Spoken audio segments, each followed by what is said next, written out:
Hi, and welcome to another episode of Send It. This episode is brought to you by Orca Golf Bags. Get all of your premium golf bags from Orca. They have the best bags, whether it is a stand bag, a carry bag, a staff bag. You can even customize the bag to fit exactly what you want. Orca also has a lot of luggage, so make sure you can match your luggage with your golf bag for your golf trips. I don't know, this is sounding like a whole package that you can give to someone for Christmas. Make sure you go and purchase your Orca golf bag. All right, welcome to another episode of Send It. I've got, once again, one of my favorite guys, Joe Hallett, here with me today, and we are going to be breaking down another LPGA major, the U.S. Women's Open. Wow, the LPGA has delivered so many great storylines this year, probably the best in golf this year when it comes down to the majors. We had A Lin Kim win, who is not a tour member. So we've had two non-tour members win this year. Joe, can you kind of tell me a little bit about how the conditions were? Played on two separate courses. We had a lot of rain. What was it like out there for the girls this year at the U.S. Women's Open? Oh, it was a very, very interesting and very fun week. The golf course itself has the man himself, Jackie Burke, was there. He came out to the tee and chatted with Stacy and myself and Travis, Stacy's caddy, for about 25 minutes. And he's just one of these people that the minute he starts talking, you don't even want to put it in your iPhone. You want to write it in pen and paper because what he's saying is that important. But I'll get back to some of that in a second. The golf courses themselves are major venues, and they were set up to be major venues, specifically the Cypress Creek course. And that's one of Jackie's great backstories. But the first 2 days could not have gone out they couldn't have gone out any better. They were absolutely without a flaw. You had two not very different courses, but you had two courses that literally played the same both days. They kept the hole locations as close as they could. The tee locations, the weather, those first 2 days, actually kind of everything worked out proper. It was kind of interesting because Alexis, I kidded with one of the caddies. I go, well, you got a lot to get right this week, don't you? He goes, yeah, well, first of all, we have to know our tee time. We have to know what course we're on, and we have to make sure we have the right yardage book. But those first 2 days couldn't have gone off any better. And God bless the USGA in all their preparations. And they've done such great jobs in the past. And this was one of them where the Saturday and Sunday, a change in the weather and specifically a change in the wind direction really made the Cypress Creek course play extremely difficult. The USGA just came to a point where they said, the course right now is not reminiscent of what we would call a US Open venue. And we wanted at least to look that way. So as we know, they pushed it to Monday, and so many backstories there, so many great things. And let me tell you something, to win a US Open for A Lin Kim but to finish birdie, birdie, birdie, that was really pretty spectacular. That's amazing. So this week had obviously a lot of storylines, starting with our winner, A Lin Kim, coming back from, 4 to 5 strokes, which was tied the best comeback in U.S. Women's Open history. Also, right there with Sophia Popov, ranked 94th in the world, which is the lowest ranked player to ever win a U.S. Women's Open. And Sophia was ranked 100 and something winning the British Open. That storyline in itself is incredible. But then you look at just the fortitude of so many of the LPGA players. You had Christy Kerr, who had an injury, a really bad car accident, and coming to play knowing that this is one of the best, tournaments to play in. And then sadly, Amy Olsen rallying through a really, really hard time after losing her father-in-law and really having to battle that. There were just so many things that I saw through this U.S. Women's Open that I haven't seen in a lot of tournaments, where one really made me connect with the players, but showed how strong these women really are and how they love the game and still find a way. Amy, almost winning the U.S. Open with so many things on her mind. You having a comeback of a player rising that's a non-tour player, and you have a veteran who is injured but still playing. What is your favorite storyline of the week? I'm pretty sure you know even more things that went on this past weekend. Well, I'm going to throw two or three things at you. One is we actually played a practice round on Monday afternoon. We played 9 holes with Christy Kerr and her caddy walking along, and literally all Christy was doing was chipping and then hitting some putts on the greens and looking at potential hole locations. And about the 7th hole, she decided to hit a ball from about 80 yards. And I can just tell you, she hit 3 of them in a row, and it was not good.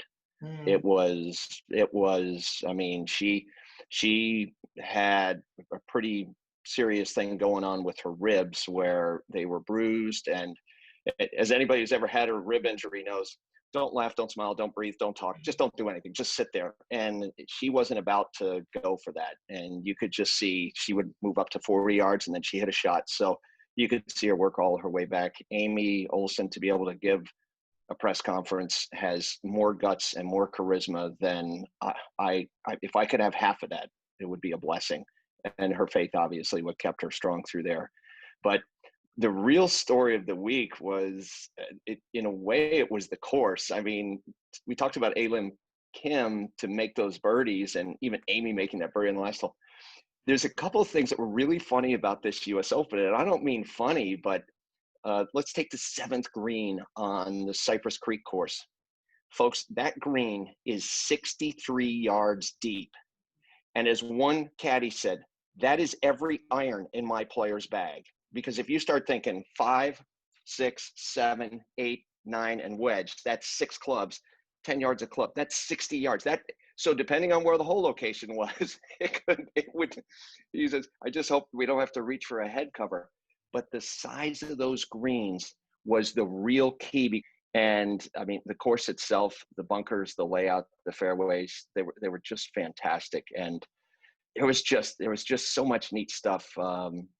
Angela Stanford teeing off with Meg Mellon's visor and having won the week before. If you want, can I share a couple of quick things that Mr. Burke came Yeah, out please do. We would love to hear it. A backstory that Jackie had shared with myself and Stacy a few years back.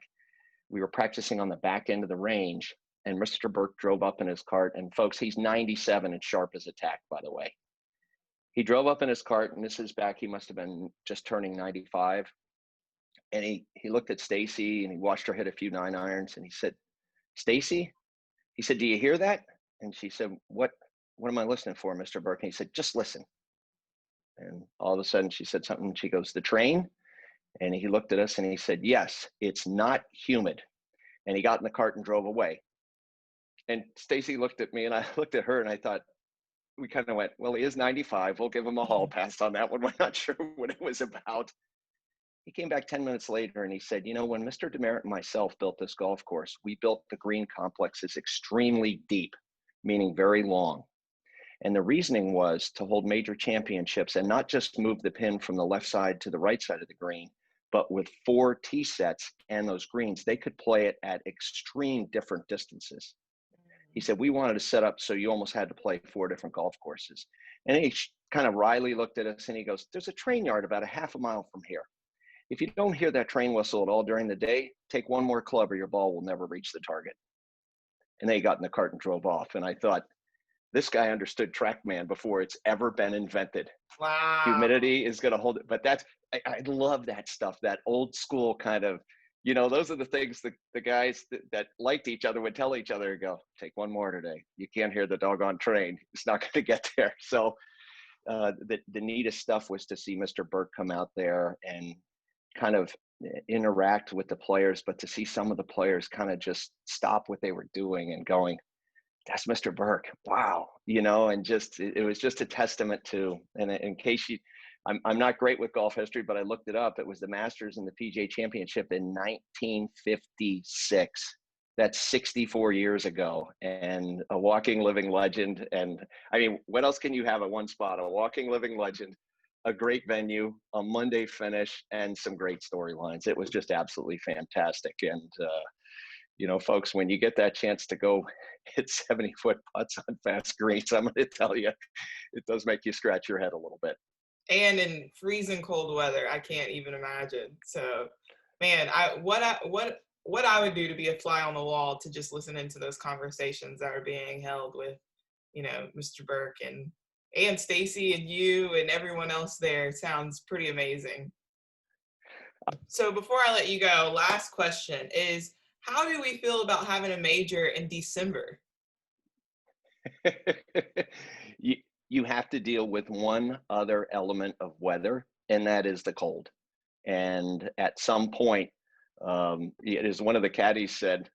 He said it was kind of funny. He said we had the absolute opposite of what every golfer dreams of the last day.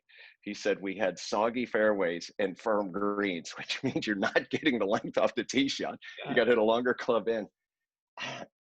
I think it was interesting. Most of the LPGA Tour in particular is usually done right at Thanksgiving or the week before. So you're just starting to get a touch of cold weather. It's kind of like having a British Open twice. yeah, And, I don't know. It's obviously with COVID, you had to do that, but you could see the preparation and you could see the focus that all the players had out there because they knew it was just more than the golf course. And they were preparing for a lot of different things. So it was very interesting. I wouldn't mind seeing it again rather than dying in the heat sometimes, but that'd be up to the powers that be. for sure. I definitely enjoyed being able to watch um, a tournament that holds so much weight so late in the year.